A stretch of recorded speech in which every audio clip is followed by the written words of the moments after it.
Hi అండి, welcome back to Viha creations. ఈరోజు మంచి టాప్స్తో మీ ముందుకైతే వచ్చేసానండి.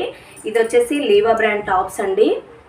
చూడండి, మంచి బేబీ పింక్లో అయితే మీకు తీసుకొచ్చాను. ఇలా యోక్ పార్ట్ దగ్గర ఇలా మంచి డిజైన్ అయితే వచ్చేస్తుంది.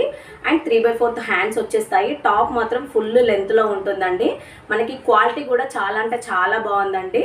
అండ్ మనకి బ్రాండ్స్ అంటే ఏదో ఒకటి ట్యాగ్ అయితే ఉంటుంది కదా, ఇలా లీవా బ్రాండ్ ట్యాగ్ అయితే మనకు వచ్చేస్తుంది. అండ్ నేను వేసుకున్న కుర్తీ కూడా సేమ్ అదే అండి. నాకు నచ్చి నేనైతే ఒకటి తీసేసుకున్నాను. చూడండి ఎంత లెంత్లో ఉందో, మనకి నీకి కిందికే వస్తుంది మనకి టాప్ వచ్చేసి. అండ్ ఈ టాప్స్ మనకి S2 XXL వరకు సైజెస్ అయితే అవైలబుల్గా ఉన్నాయి. ఈ టాప్ కాస్ట్ వచ్చేసి only 400 rupees with free shipping అండి. మనకి మా ట్యాగ్ వచ్చేసి 799 ఉంటుందని, కానీ మనం మాత్రం అది సేల్ చేయట్లేదు. ఓన్లీ 400కే ఇస్తున్నాము. మీలో ఎవరికైనా ఈ టాప్ నచ్చినట్టయితే ఇంకెందుకు ఆలస్యం, పైన కనిపిస్తున్న వాట్సాప్ నెంబర్కి స్క్రీన్ షాట్ తీసి మెసేజ్